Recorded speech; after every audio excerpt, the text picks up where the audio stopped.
Hi everyone, আজ চলে এসেছি নিউ একটি ভিডিও নিয়ে। আজ অনেক দিন পর একটা লং ভিডিও শেয়ার করছি। তো রাত্রিবেলা তো দেখতেই পেলে বাইরে ভীষণই বৃষ্টি হচ্ছে। আমরা সেই সময় এসেছিলাম হচ্ছে আমার একটা মাসির বাড়ি।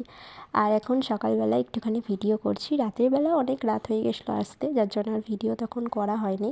রাস্তাতেই কিছুটা করেছিলাম। আর এখন সকালবেলায় যে বাইরেও ঝমঝম করে বৃষ্টি পড়ছে।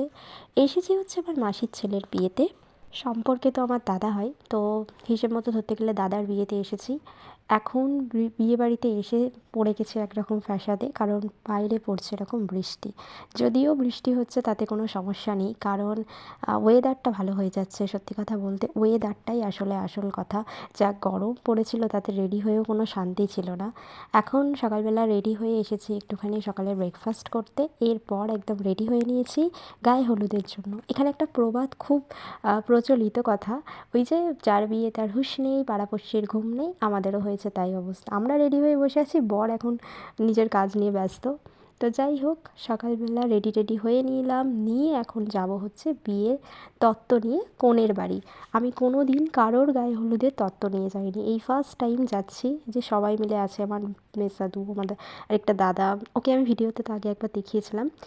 তো আমার মাইমা আছে একটা, তাছাড়া যে দাদার বিয়েতে গেছি সেই দাদার বাড়ির কিছু আত্মীয় স্বজন রয়েছে।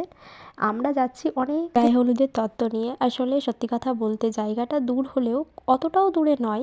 যাই হোক, কোথায় যাচ্ছি সেটাকে বলি। যাচ্ছি হচ্ছে বর্ধমান থেকেও অনেকটা ভিতরে, মানে অনেকটা একদম ভিতর দিকে, গ্রামের দিক।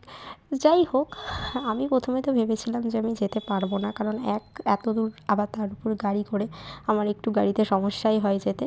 কিন্তু যাই হোক, কোনো অসুবিধা হয়নি, একদম সুস্থ স্বাভাবিকভাবে এসেছি, সুস্থ স্বাভাবিকভাবেই বাড়ি গেছি। এখন এসেছি হচ্ছে বৌদির বাড়ি। তো এখানে সব তত্ত্ব দিয়ে সাজানো হয়ে গেছে। বৌদির সাথে একটু আলাপ পরিচয় করে নিলাম, প্রথমবার আলাপ হলো।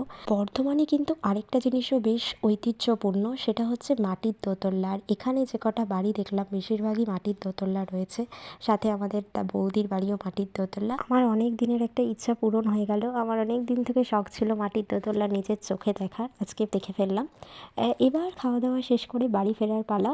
তবে নেক্সট ভিডিও আসবে পরের পার্টে, মানে বিয়ের দিনের। এটা তো হচ্ছে গায়ে হলুদ অবধি ভিডিওটা দিলাম, এর পরের পার্টে আবার ভিডিও আসবে, মানে বিয়ের দিন রাতের ভিডিও।